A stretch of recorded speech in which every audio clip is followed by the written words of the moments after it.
Halo, selamat sore teman-teman sekalian. Mudah-mudahan teman-teman pada kondisi yang fit, sehat semua ya teman-teman sekalian, sama dengan saya. Alhamdulillah juga kondisinya fit dan sehat pada siang hari ini. Teman-teman, ini cuacanya sangat sangat bagus banget nih. Sudah sore menjelang maghrib, menjelang buka puasa, di tempat yang keren lah tempatnya ya, di Jogja bagian barat utara ini, di daerah Yogyakarta. Teman-teman sekalian, saya ingin sharing satu jawaban saya atas pertanyaan teman saya. Ya, teman saya itu menanyakan ke saya, Pak Teguh, kalau saya donor darah itu sebenarnya langsung dipakai apa disimpan sih? Gitu. Jadi teman-teman sekalian, saya ingin memberikan satu tambahan wawasan ya teman-teman sekalian, bahwa darah kita itu ternyata itu bisa juga disimpan. Maksudnya adalah bisa disimpan dan tetap memiliki fungsi yang baik. Nah, ini katanya kan kalau kita misalnya darah kita didonorkan untuk pasien gitu ya, apakah hari ini kita donor dan juga hari ini kita darahnya akan diberikan ataukah tidak, ataukah disimpan. Jadi teman-teman, ternyata memang kan nggak mungkin kalau seluruh donor hari ini itu, apalagi misalnya ada donor massal ya teman-teman, donornya bareng rame-rame ada 100 orang, kan juga nggak mungkin hari ini langsung kemudian kita berikan semua. Kan kebutuhan pasien kan juga tergantung dari kondisinya. Jadi nggak mesti donor yang hari ini itu kemudian diberikan kepada pasien hari ini juga, nggak mesti. Kalau begitu bagaimana? Kalau begitu memang harus ada prosedur untuk disimpan. Oh iya, ternyata memang darah itu memang bisa disimpan. Maksudnya itu disimpan untuk digunakan pada waktu yang akan datang. Memang ini kan sebenarnya sejalan dengan sejarahnya darah transfusi, bahwa zaman dulu awal-awal transfusi itu ya darah diambil saat sekarang langsung diberikan. Bahkan ada namanya transfusi langsung, dari donor diberi selang gitu, selang infus lah begitu, ditusuk selang infus, kemudian darah ini dialirkan bukan ditampung di gelas atau di kantong, tetapi langsung ke tubuh pasien, namanya donor langsung. Itu zaman dulu kala memang ada. Nah, setelah berkembang waktu kemudian ternyata ada juga kebutuhan darah yang tidak langsung. Maksudnya tiba-tiba hari ini orang baru butuh, darahnya nggak ada, donor mencari nggak ada donor. Nah, salah satu pemecahannya adalah kemudian dibuat stok. Maksudnya stok artinya dari orang yang donor sebelumnya kemudian disimpan dulu sebagai stok. Nah, stok ini maka kemudian otomatis harus melalui fase atau tahapan penyimpanan. Nah, kemudian muncullah pertanyaan ya teman-teman, kalau darah disimpan rusak atau tidak? Tergantung. Satu, tergantung apa? Satu, tergantung dengan jenis darah yang disimpan, jenis komponennya apa yang disimpan. Satu. Yang kedua adalah juga bagaimana menyimpannya. Nah, kenapa demikian? Ya satu, karena tergantung dari komponennya. Kenapa komponennya? Karena kan beda-beda. Ada komponen sel darah merah, namanya PRC misalnya, itu disimpan bisa sampai waktu katakanlah 28 bahkan 35 hari.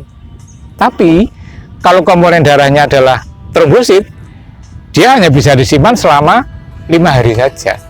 Artinya apa? Setelah 5 hari nggak bisa dipakai lagi, itu trombosit. Kalau plasma bagaimana? Plasma lebih lama. Nah, cuman ini juga sebenarnya tergantung dari jenis selnya kan, jenis komponen. Kalau tadi sel darah merah kan hanya sudah bisa simpan sekitar 28 sampai 35 hari.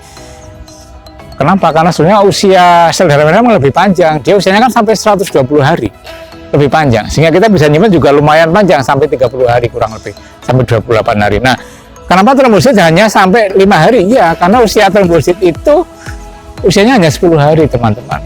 Di dalam tubuh kita, umur trombosit memang hanya 10 hari atau 11 hari. Jadi kalau kita nyimpannya terlalu lama, maka otomatis akan rusak duluan sebelum kita gunakan.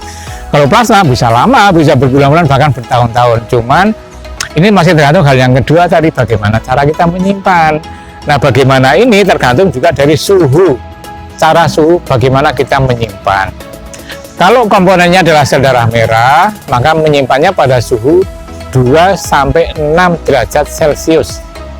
Ya, kalau suhu kulkas kita mungkin sekitar berapa ya? Mungkin 5 sampai 10 atau 8 ya, ini di bawahnya sedikit ya. Tapi lemarinya khusus, nggak bisa pakai kulkas biasa, harus lemari khusus, kulkas khusus untuk darah. Tetapi suhunya ada 2 sampai 6 derajat Celcius.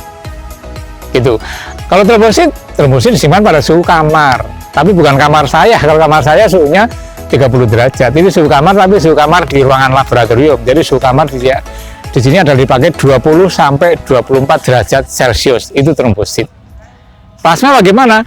Plasma disimpan pada suhu yang lebih rendah, bahkan lebih baik disimpan pada suhu yang frozen. Frozen itu maksudnya yang beku. Jadi kalau kita menyimpan plasma dalam suhu yang beku, maka kita bisa menyimpannya dalam waktu berbulan-bulan, bahkan bertahun-tahun. Itu teman-teman sekalian, kenapa ini berpengaruh, dan di penyimpanan atau metode atau suhunya juga berpengaruh, dan ini disesuaikan dengan jenis komponen yang mau kita simpan. Gitu ya teman-teman, sedikit sekali pengertiannya, tetapi mudah menambah manfaat dan menambah pengetahuan teman-teman sekalian, khususnya tentang darah lah, pokoknya perdarahan semuanya yang saya sampaikan.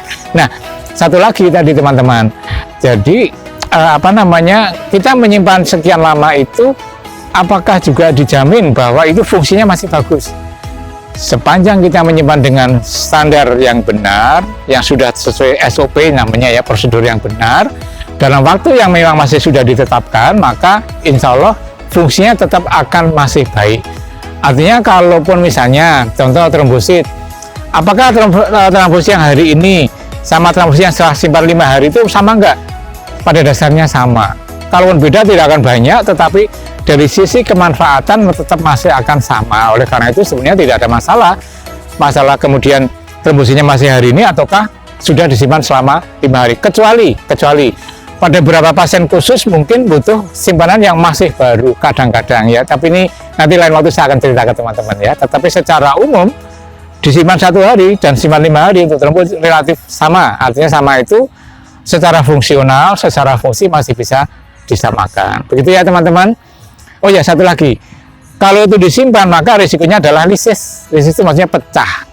Kalau saudaranya lisis atau pecah, artinya sudah tidak berfungsi lagi. Nah, ini yang harus kita hindari. Makanya sekali lagi, darah transfusi bisa disimpan, penyimpanannya harus standar, waktunya standar, suhunya standar, alatnya juga standar, pemeliharanya juga standar, dan nanti saat kita mencairkan, mau menyiapkan untuk ditransfusikan, maka juga harus dengan metode yang standar pula. Jadi makanya memang tidak sederhana teman-teman ya. Banyak hal yang harus diperhatikan supaya untuk menjamin bahwa darah yang kita berikan meskipun sudah disimpan memiliki fungsi yang tetap baik. Gitu ya teman-teman. Terima kasih atas perhatiannya.